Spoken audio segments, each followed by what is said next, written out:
파리나타의 예언. 스승님, 디스의 성벽과 불타오르는 무덤을 지나는 동안 베르길리우스는 한마디의 말도 하지 않았다. 나는 그의 무거운 침묵과 주위를 살 풍경한 모습에 잔뜩 주눅이 들어 어렵게 베르길리우스를 불렀다. 스승님, 당신은 하느님을 믿지 않는 곳을 지나 더 깊은 지옥으로 저를 안내하고 계십니다만 제게 소원이 있으니 부디 들어주십시오. 무엇인지 말해보게. 타당한 것이라면 내가 아니더라도 하느님께서 먼저 그 소원을 들어주실 것이네. 이 무덤 속에 묻혀있는 자들의 모습을 볼 수 있게 해주십시오. 무덤이 열려있고 관 뚜껑도 들어 올려져 있지만 스승님이 허락해 주시지 않는다면 저는 도저히 엄두를 내지 못할 것입니다. 베르길리우스는 타이르듯 조용히 말했다. 단테, 두려워하지 말게. 저들은 단지 망령들일 뿐. 형체는 있으나 육체를 갖지 못한 헛개비에 불과해. 예루살렘에 있는 여호사밧에서 최후의 심판을 받게 될 때 비로소 저들은 육체를 되찾고 열린 무덤도 닫히게 된다네. 하지만 에피쿠로스와 그의 제자들은 육체의 죽음과 동시에 영혼도 소멸해 버린다고 주장하지 않았습니까? 베르길리우스는 쓴 웃음을 지으며 고개를 내저었다. 어리석은 인간들. 그래서 에피쿠로스와 그의 제자들은 지금 이곳 어두운 무덤 속에 묻히게 된 거라네. 그랬군요. 자네가 품고 있는 모든 의문점들은 이 안을 지나는 동안 하나하나 풀리게 될 걸세. 그리고 한 가지, 자네가 내게 말하지 않은 소원이 더 있지 않은가? 그건... 나는 얼굴을 붉힌 채 말을 더듬었다. 자네는 아직도 날 어렵게만 생각하고 자신의 본심을 숨기려 드는군. 그건 아닙니다. 모든 걸 자상하게 이끌어주시는 스승님께 무엇을 숨긴단 말입니까? 단지 저의 경망스런 행동과 좁은 소견으로 내뱉는 말들이 스승님의 심기를 흐트러뜨릴까 염려되어 조심할 따름입니다. 그러자 베르길리우스는 지그시 미소를 지으며 나의 어깨를 가볍게 두드려 주었다. 자네가 고향 피렌체의 사람들을 보고 싶어하는 마음을 진작부터 눈치는 채고 있었다네. 마음을 숨길 의도가 있었든 없었든 자네의 그 소원은 분명히 이루어지게 될 걸세. 나는 베르길리우스에게 속마음을 들킨 것이 부끄러워 우물쭈물하였다. 그때 갑자기 어떤 무덤에서 소리가 들려왔다. 오, 이처럼 처참한 불의 도성을 산자의 몸으로 지나가는 이여. 괜찮다면 잠시 이곳에 머물렀다 갈 수는 없겠는가? 말씨를 들어보니 자네는 저 고귀한 나라 피렌체 출신인 듯하구먼. 내 살아 생전에 그 나라에 너무 많은 패를 끼쳐 지금까지도 면목이 없다네. 나는 겁에 질려 베르길리우스 옆으로 바짝 붙어 서며 주위를 두리번거렸다. 단테, 저쪽을 보게. 저기 파리나타가 일어섰다네. 상반신을 모두 드러낸 채 자네를 부르고 있군 그래. 나는 깜짝 놀라 베르길리우스가 가리키는 곳을 바라보았다. 그곳에는 파리나타가 마치 지옥을 비웃기라도 하듯 가슴을 쫙 펴고 얼굴을 꼿꼿이 든 채 서 있었다. 파리나타라면 기벨린당의 우두머리? 그래 맞아. 파벌을 나눠 싸움을 하면서 켈프당을 피렌체로부터 추방했던 바로 그 자가 아닌가? 내가 혼잣말을 하며 갑자기 우뚝 서자 베르길리우스가 다가와 재빨리 두 손으로 나를 떠밀어 무덤에서 한 걸음 떨어지게 했다. 조심하게, 단테. 그에게 말할 때는 충분히 거듭 생각한 다음에 해야 하네. 나는 가볍게 심호흡을 한 다음 파리나타의 무덤 앞으로 다가섰다. 파리나타는 한동안 나를 노려보더니 위압적으로 말하였다. 너희 조상은 대체 누구냐? 나는 로마인의 후손으로 꽃의 도시 피렌체가 고향이다. 고조부 카치아 구이다는 신성 로마 제국 쿠라도 3세 때 기사의 자격으로 십자군 원정에 참전하셨지. 나의 아버지는 알리기에로 디 베를린 치오네고 어머니는 벨라다. 그렇다면 자네가 바로 단테? 그는 눈썹을 약간 치켜 올리며 못마땅한 표정을 지었다. 내 조상들은 나의 일족과 당파에게 대항을 한 원수로 나는 그들을 2번씩이나 나라 밖으로 추방했었다. 우리 조상들은 한때 고향에서 추방되었던 것은 사실이지만 우리 민족과 당파는 각처에 흩어져 살다가 다시 고향인 피렌체로 돌아왔다. 2번 다 말이다. 하지만 당신네 일파는 그럴 능력조차 없었다. 그렇지 않은가? 나는 조상들을 모욕한 파리나타에게 몹시 화가 나서 버럭 소리를 질렀다. 그때 열려있던 다른 무덤에서 망령 하나가 삐죽 얼굴을 내밀었다. 턱까지밖에 드러나지 않은 걸로 봐서 무릎을 꿇고 일어난 게 틀림없었다.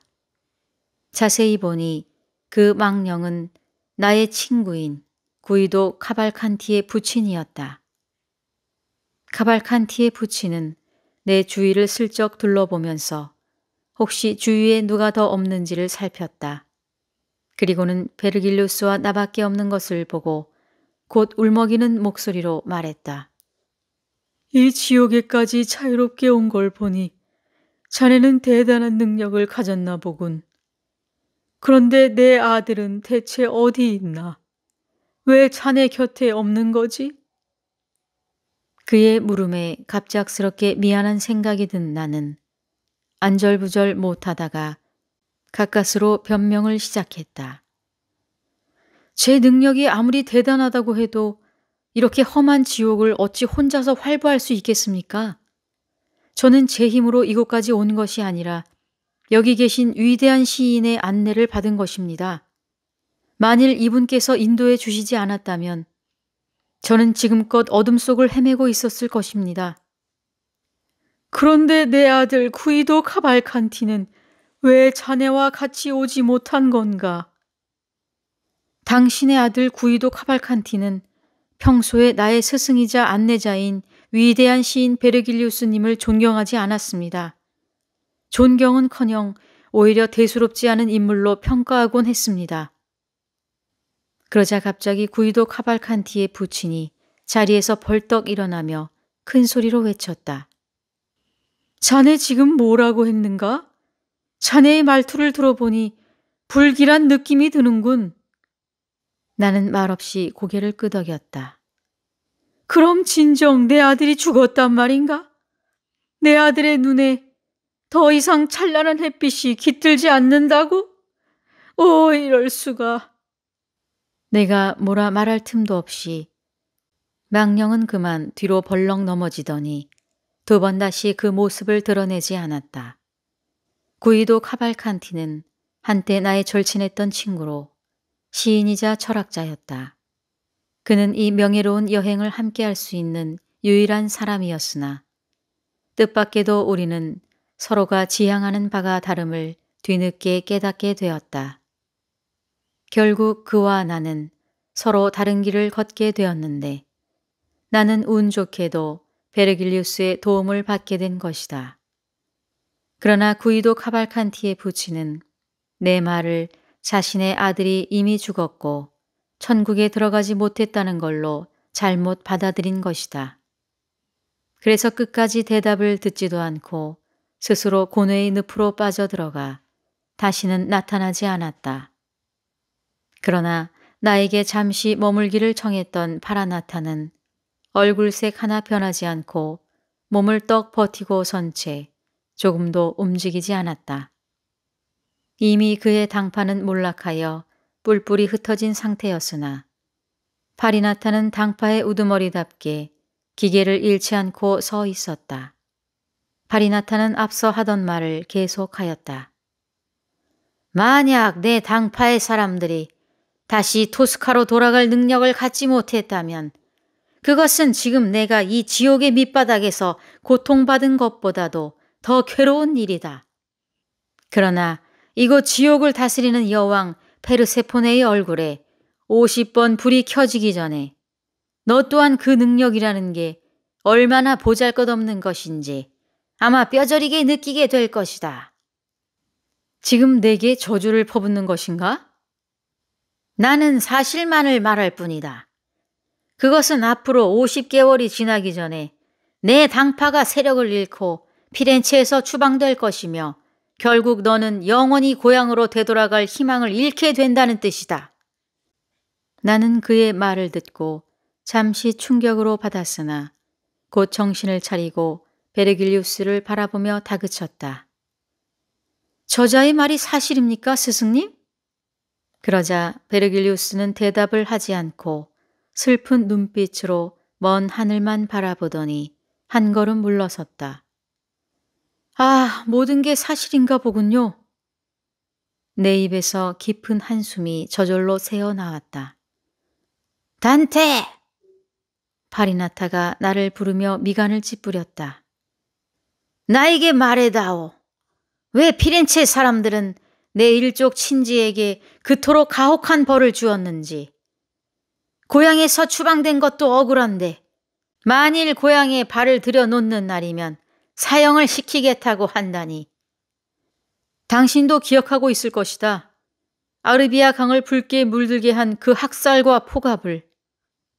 아르비아 강은 우리 고향을 풍요롭고 기름지게 만든 아름다운 강이었다. 하지만 당신네 기벨린 당이 우리 겔프 당원들을 그곳에서 무참히 살육하였기에 한때 그 강에는 시뻘건 핏물이 흘렀지. 그것을 본 피렌체 주민들은 두 번 다시 그런 일이 생기지 않게 하기 위해 당신네 당파를 추방하고 하느님 앞에서 맹세를 한 것이다. 파리나타는 한숨을 쉬더니 고개를 내저었다. 그 일에 관련된 사람은 나뿐만이 아니었다. 더욱이 아무 까닭도 없이 그 많은 사람들을 죽인 것은 결코 아니었다. 또한 모두가 피렌체를 멸망시키려 했을 때 나서서 극구 만류했던 것도 나 혼자뿐이었는데. 나도 잘 알고 있다. 그래서 나는 당신에게 원한을 품지 않으며 오히려 당신의 후손들을 위해 축복을 빌고 있다. 당신의 그 넓은 아량에 경의를 표한다. 그런데 한 가지 이해가 되지 않는 수수께끼가 있다. 내가 보기에 당신네 망령들은 미래에 일어날 일들을 모두 다 알고 있는 듯한데 이상하게도 현재의 일에 대해서는 아무것도 모르는 것 같다는 사실이지. 지옥에 떨어진 자들은 모두 장님처럼 눈이 어두워져 가까운 곳은 보질 못하지. 단지 먼 곳의 일들만 어렴풋이 짐작할 수 있을 뿐. 그것도 하느님이 빛을 비춰주시는 아주 짧은 시간 동안만이라네. 그렇다면 현재의 일은 아무것도 모르고 있는 게로군. 그렇다. 모든 것은 가까워질수록 형체가 희미해지고 나중에는 아무것도 보이지 않게 된다. 그렇기 때문에 다른 자들이 알려주지 않는 이상 현재의 일은 아무것도 모른다. 그랬군. 순간 나는 양심의 가책을 느꼈다. 내 친구 구이도 카발칸티의 부친도 현재의 상황을 모르고 있었기 때문에 당연히 내 말을 오해할 수밖에 없었던 것이다. 파리나타, 부탁이 있다. 당신 옆에 쓰러져 있는 구이도 카발칸티의 부친에게 내 말을 좀 전해다오. 아들은 아직 살아있다고. 그리고 내가 대답을 망설였던 것은 이곳에 있는 영혼들이 모든 일을 알고 있는 것으로 착각하고 있었기 때문이라고. 단테, 어서 빨리 오게. 그때 베르길리우스가 급히 부르는 소리가 들려왔다. 어느새 베르길리우스는 꽤 먼 곳까지 가서 나를 기다리고 있었다. 나는 재빨리 파리나타에게 마지막 질문을 던졌다. 당신과 함께 있는 사람들은 누구누구인가? 여기에는 나를 비롯하여 1000여 명이 넘는 자들이 함께 누워있네. 그 중에는 로마 황제였던 프리드리히 2세와 오타비아노 우발단이 추기경도 있다. 또 내가 알만한 사람들이 즐비하지만 더 이상 얘기하고 싶은 마음이 생기지 않는다. 말을 마친 그는 감쪽같이 무덤 속으로 사라졌다. 나는 베르길리우스가 있는 쪽으로 걸어가면서 파리나타가 했던 말들을 되새겨 보았다. 뭘 그렇게 고민하는가? 나의 표정이 무척 심각해 보였는지 베르길리우스가 조심스레 물었다. 파리나타가 예언한 것들이 몹시 마음에 걸립니다. 자네 자신에 대하여 들은 불길한 예언을 잊지 말게. 베르길리우스는 내 안색을 살피면서 계속 말을 이었다. 모든 것을 볼 수 있는 밝고 아름다운 눈을 가진 베아트리체 앞에 서게 될 때 자네는 그녀로부터 자네 인생의 앞날에 대해 모든 걸 들을 수 있을 걸세. 말을 마친 베르길리우스는 왼쪽으로 발길을 돌려 성벽에서 떨어진 오솔길을 따라 가운데로 걸어갔다. 그 오솔길은 골짜기로 통하고 있었는데 골짜기로부터 불어오는 바람에는 온갖 악취가 가득 실려 있었다.